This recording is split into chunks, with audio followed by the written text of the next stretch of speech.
Welcome back to our channel. So बच्चों, आज का जो हमारा टॉपिक है वो है to be verbs and to have verbs. ये ग्रामर का बहुत ही बेसिक टॉपिक है। ये एक तरह के टाइप ऑफ वर्ब्स हैं, इन्हें हम ऑक्सिलरी वर्ब्स भी कहते हैं, एज वेल एज इन्हें हम हेल्पिंग वर्ब्स भी कहते हैं। अब हेल्पिंग वर्ब्स के तीन पार्ट होते हैं, to be, to have and to do. इस वीडियो में हम आज सिर्फ to be and to have देखने वाले हैं। टू बी का मतलब क्या होता है बेटा? किसी भी चीज के होने की बात हो रही है। आई एम अ गर्ल, मैं एक लड़की हूं। तो ये कौन सा वर्ब हुआ? यहाँ पे एम क्या हुआ? मेरे होने की बात बता रहा है। मैं एक लड़की हूं, ये बात बता रहा है। किसी भी चीज के होने की बात हम टू बी वर्ब से जानते हैं। टू हैव, मेरे पास ये मेरी पेन है। दिस इज माई पेन, या I have a pen. Have और हैज और हैड, ये जो वर्ड्स है हमें पोजेशन के बारे में बता रहे हैं, यानी ये चीज मेरी है। चलो हम एग्जांपल्स करेंगे तो आपको और अच्छे से समझ में आएगा। अब देखते हैं हम इज, एम, आर। जो आपके इज, एम, आर होते हैं वो हमेशा प्रेजेंट टेंस में यूज होते हैं। इज, एम, आर आपके प्रेजेंट टेंस के अलावा और कहीं यूज होंगे नहीं। वो भी they are used in present continuous tense. Continuous tense क्या होता है बेटा? जैसे कि I am teaching right now, मैं अभी पढ़ा रही हूँ। जो चीज अभी चल रही है उसके अंदर हम प्रेजेंट कंटिन्यूस टेंस कहते हैं। और दूसरी चीज हमने सीखी थी स्टेट ऑफ बी, किसी भी चीज के होने की बात। जैसे आई am a girl, she is a teacher, this is a book. तो किसी भी चीज के होने की बात कर रहे हैं तो वहां पे हम इज, एम और आर का यूज करते हैं। अब बच्चों, इज कब यूज होगा? तो कभी भी हमारा सब्जेक्ट अगर सिंगुलर होगा, क्या होगा? सिंगुलर। अगर सब्जेक्ट सिंगुलर है तो हम उसके साथ इज यूज करते हैं। जैसे कि कोई भी नाम दिया हो, ही, शी, इट, इन सब के साथ क्या लगेगा? इज लगेगा। आई के साथ हमेशा क्या लगता है बेटा? एम लगता है। और आर हमेशा प्लूरल के साथ जैसा जाता है, जैसे कि यू, वी, दे। इन सारे प्रोनाउंस के साथ हम लोग हमेशा आर का यूज करते हैं। कोई भी एक ग्रुप के बारे में बात करें तब भी हम आर यूज करेंगे। चलो अब सबसे पहले हम बात करते हैं एम की, कि एम का यूज कैसे होता है, हम उसका सेंटेंस कैसे बना सकते हैं वो देखते हैं।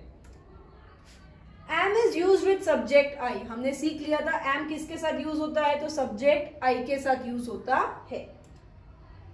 पॉजिटिव सेंटेंस, अब हमें कोई एक पॉजिटिव सेंटेंस बनाना है एम का यूज करते, तो I plus am plus object. For example देखो, आई एम अ टीचर, और टीचर आपका ऑब्जेक्ट है। आई के साथ हमेशा क्या लगेगा? एम, तो आई एम अ टीचर। अब बच्चों, मैंने आपको बताया था कि एम, इज, एम, आर किस में यूज होता है? कंटिन्यूस टेंस में यूज होता है।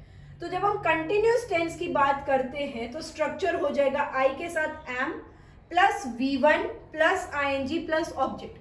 बच्चों, मेरी पिछली दोनों वीडियोस में मैंने आपको V1 भी सिखाया, V1, V2, V3 समझाया था, और ING कैसे लगता है वर्ब के साथ वो भी मैं आपको सिखा चुकी हूँ। तो आप वो दोनों वीडियोस देख लेना अगर आपको V1, V2, V3 या फिर ING के बारे में पता ना हो तो यहाँ देखो example, I am teach. Teach आपका क्या हो गया? V1, टीच के साथ ING, I am teaching in class. In class मेरा हो गया ऑब्जेक्ट।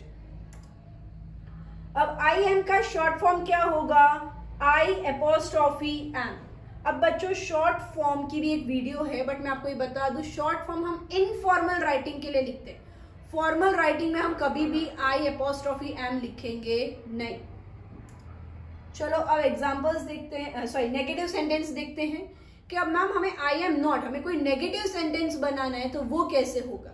तो आई के साथ एम, आई एम तो कंपल्सरी साथ में होगा plus not plus object. Example, I am not a doctor, I am a teacher. मैं तो एक टीचर हूं, I am not a doctor. तो आई एम के साथ नॉट और फिर बाद में object.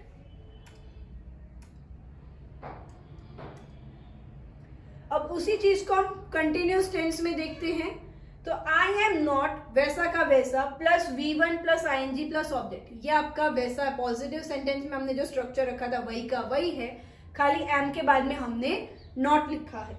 I am not eating lunch, मैं लंच नहीं खा रही हूं, मैं अभी पढ़ा रही हूं। इसका शॉर्ट फॉर्म होता है आई एम नॉट का आई एपोस्ट्रॉफी एम नॉट। चलो एग्जांपल्स देखते हैं। आई एम अ गर्ल, किसी भी चीज के होने की बात, ये एक लड़की है, ये हो रही है ना, उसका होना है कि उसका बीइंग है, तो आई एम अ गर्ल, इसलिए यहाँ पे एम आया। आई एम नॉट डांसिंग, मैं डांस नहीं कर रही हूं, I am walking. I am eating, I am skipping. तो ये चीज याद रखना कि आई के साथ एम लगता है सिर्फ और सिर्फ प्रेजेंट टेंस में, वो भी कंटिन्यूअस टेंस में, और कोई भी टेंस में आई के साथ एम नहीं लगेगा। चलो now let's talk about is. तो इज के साथ इज हमेशा ही, शी, इट या फिर सिंगुलर सब्जेक्ट के साथ आता है। इनमें से कोई भी वर्ड हो, जैसे कोई नाम दिया हो, राधा, श्याम, कुछ भी नाम दिया हो, तो वो आपका सिंगुलर सब्जेक्ट हुआ, तो उसके साथ हमेशा आता है इज। पॉजिटिव सेंटेंस कैसे बनेगा? इनमें से कोई भी एक सब्जेक्ट, जैसे ही, शी, इट या कोई भी सिंगुलर सब्जेक्ट, उसके साथ plus is plus object. Example, she is a nurse, वो एक नर्स है। अब कंटिन्यूअस टेंस के बारे में देख लेते हैं। ही, शी, इट या फिर singular noun plus is plus V1 plus ing plus object. तो वही की वही बात हो रही है यहाँ पे। She is going to London, हमने जो पहले सीखा था वही का वही है, खाली सब्जेक्ट और इज चेंज हो गया है, बाकी सब कुछ सेम टू सेम। बच्चों, ग्रामर लिख के पढ़ा जाता है, देख के नहीं। तो जैसे जैसे मैं सिखा रही हूँ वैसे वैसे आप लिखते जाइए, तो ही आपको ज्यादा अच्छे से समझ में आएगा। तो keep writing that. Short form I am नहीं, इसका शॉर्ट फॉर्म मैं आपको बता देती हूँ। He, she, it singular subject plus is plus not plus object, यानी कि इसके बाद में हमें खाली नॉट लिखना है, बाकी कोई चेंज होगा नहीं। She is not a dancer, वो एक डांसर नहीं, she is not a dancer, इसके बाद में हमने खाली नॉट लिखा है। Same way, he, she, it या सिंगुलर नाउन, उसके साथ इज फिर not plus V1 plus ing plus object. He is not walking in the garden, walk आपका V1 ing ऐड कर दिया, वॉकिंग। अब ही के साथ हमेशा आता है इज, तो ही इज नॉट, क्योंकि हम नेगेटिव सेंटेंस बना रहे हैं। वॉकिंग इन द गार्डन ये आपका ऑब्जेक्ट ऑफ द सेंटेंस है। शी इज, शी, अगर आपको इसका शॉर्ट फॉर्म शी इज का चाहिए तो शी के साथ एपोस्ट्रॉफी एस लिख दो, और अगर इसका नॉट का चाहिए तो शी इजंट, ये आपका शॉर्ट फॉर्म हो गया। She is dancing, baby is crying, the fox is howling, boy is playing. ये सारे आपके इसके साथ कंटिन्यूअस टेंस के एग्जांपल्स हो गए। कंटिन्यूअस टेंस हमें कब पता चलेगा? जब भी वर्ब के पीछे ing लिखा होगा तो वो कंटिन्यूअस टेंस होगा। आर की बात सेम टू सेम बात है, कुछ भी चेंज नहीं है। खाली आर किसके साथ लगता है? वी, यू, दे या फिर कोई प्लूरल सब्जेक्ट के साथ हम आर का यूज करते हैं। अब इसका सेंटेंस का स्ट्रक्चर देखो, वी, यू, दे या फिर कोई प्लूरल सब्जेक्ट, उसके साथ plus are plus object. We are a team, हम एक टीम है, तो वी के साथ आता है आर और टीम आपका object. We, you, they plural subject plus are plus V1 plus ing plus object. Same to same जो हमने अभी आगे सीखा था वही का वही। वी के साथ are, we are playing cricket.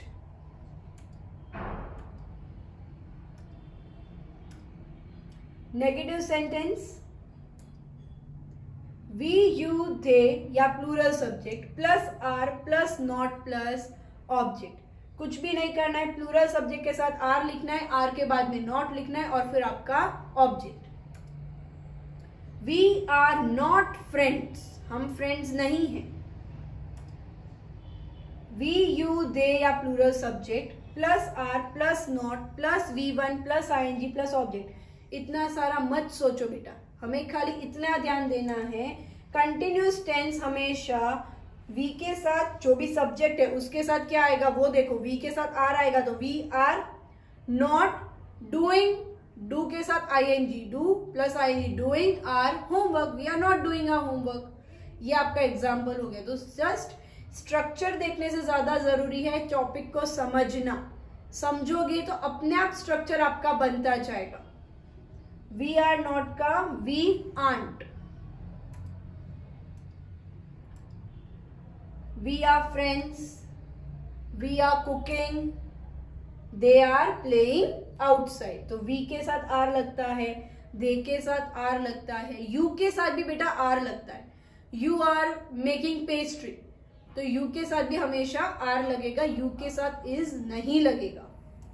Now बच्चों वॉज इन वर्ब। अब बेटा वॉज इन वर्ब हम कब यूज करते हैं? हम इसका यूज करते हैं पास्ट टेंस के अंदर। इज एम आर का यूज हमने प्रेजेंट टेंस में किया था, वॉज वर्ब का यूज पास्ट टेंस में होता है। अब पास्ट टेंस में भी ये सिर्फ यूज होता है पास्ट कंटिन्यूअस में, या फिर जब हम बता रहे किसी भी चीज के होने की, या वो ये चीज थी, जैसे कि she was a doctor, she was a nurse, तो इस तरीके से वो थी।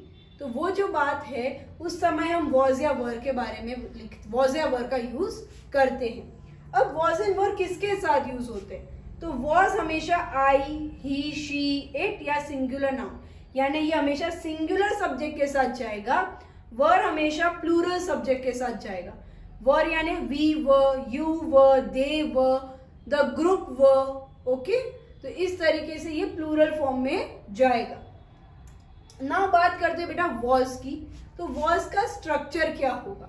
तो वॉज हमेशा यूज होता है he, she, it singular subject के साथ, और उसका जो स्ट्रक्चर है वो स्ट्रक्चर ऐसा होता है जैसे हम लोगों ने इज का देखा था, सेम टू सेम वॉज का स्ट्रक्चर होता है। He, she, it singular subject plus was plus object. इसका स्टेटमेंट देखो, शी वॉज अ नर्स, वो एक नर्स थी, अभी वो नर्स नहीं है, वो एक नर्स थी। He, she, it singular noun plus was plus V1 plus ING plus object. कोई भी एक काम चालू था उस चीज को दिखाने के अंदर हम पास्ट कंटिन्यूअस का यूज करते हैं। तो पास्ट कंटिन्यूअस के लिए स्ट्रक्चर जैसे Rahul was dancing in the rain, जब बारिश हो रही थी तब राहुल डांस कर रहा था, वो अभी डांस नहीं कर रहा, वो कर रहा था। तो Rahul was dancing in the rain. Now बच्चों वॉज का हमने यूज देख लिया कि वो पास्ट किसी भी चीज के होने के बारे में बात कर रहा है या वो पास्ट कंटिन्यूअस में होता है।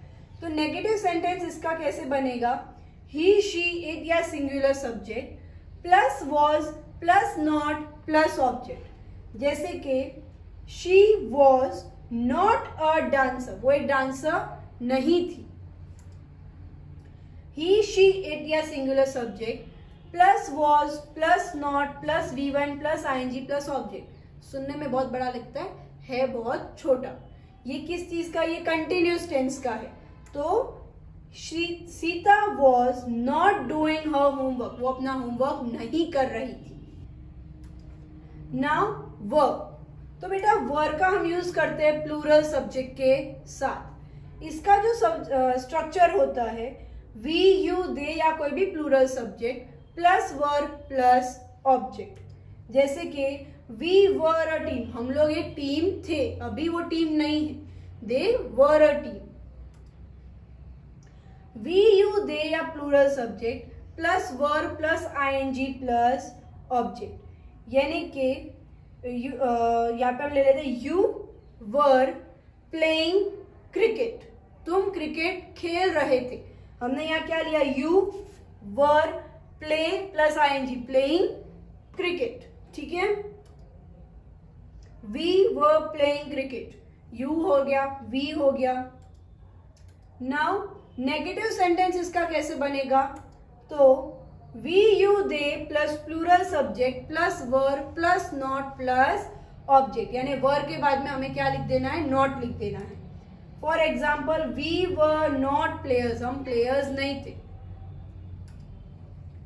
We, you, they plural subject plus verb plus not plus V1 plus ING plus object. तो यानी कि यहाँ पे दे ले लेते, they were not dancing in the rain, वो लोग रेन में डांस नहीं कर रहे थे।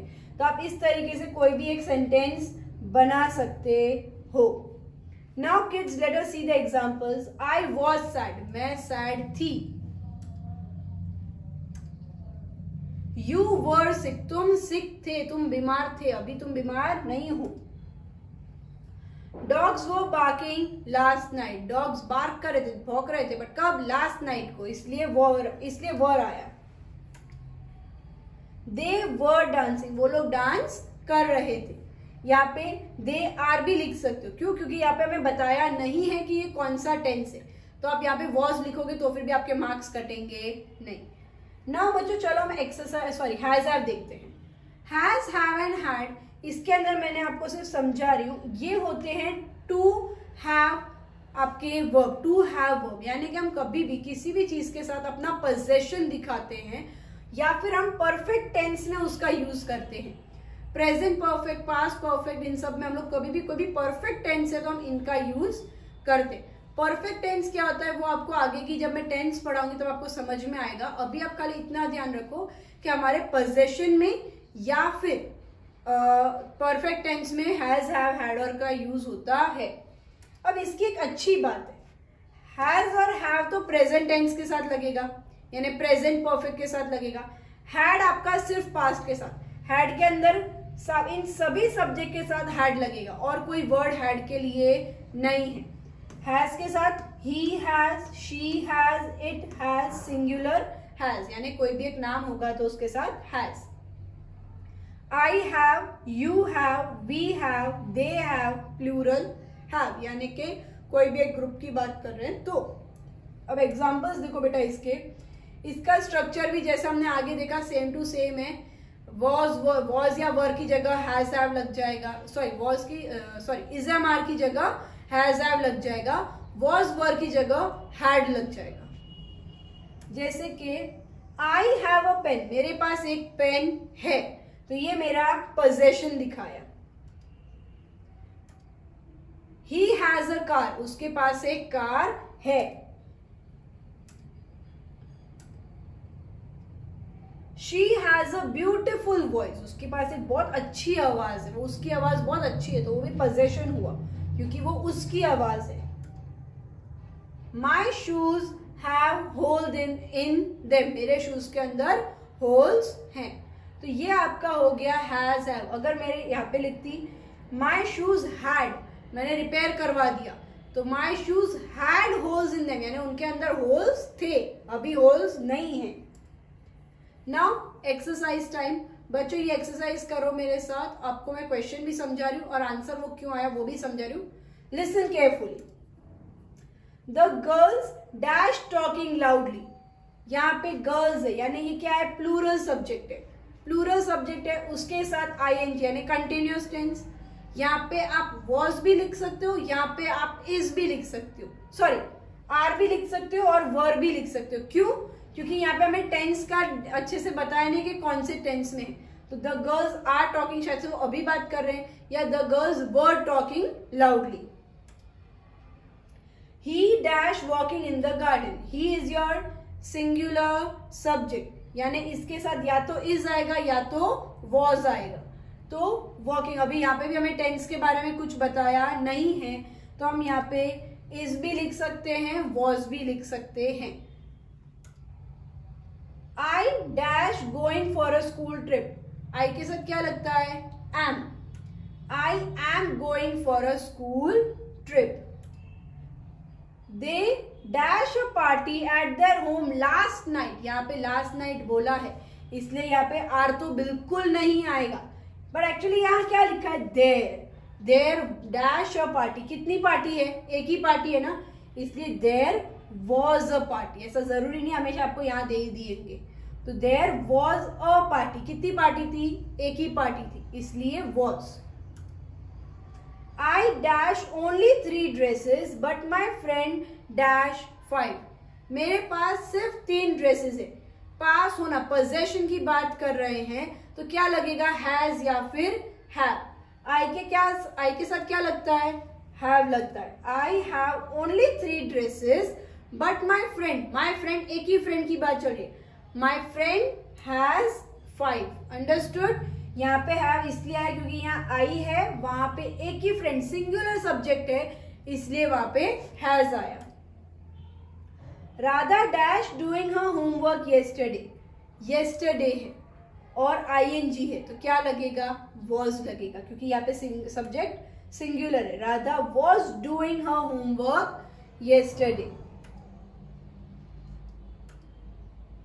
You are a good teacher, तुम एक अच्छी टीचर हो, तो यहाँ पे you are a good teacher, क्योंकि यू के साथ हमेशा आर लगता है या वॉज भी लगता है, बट हमने इसे प्रेजेंट टेंस में समझा है। इट डैश 4 व्हील्स, उसके पास 4 व्हील्स है।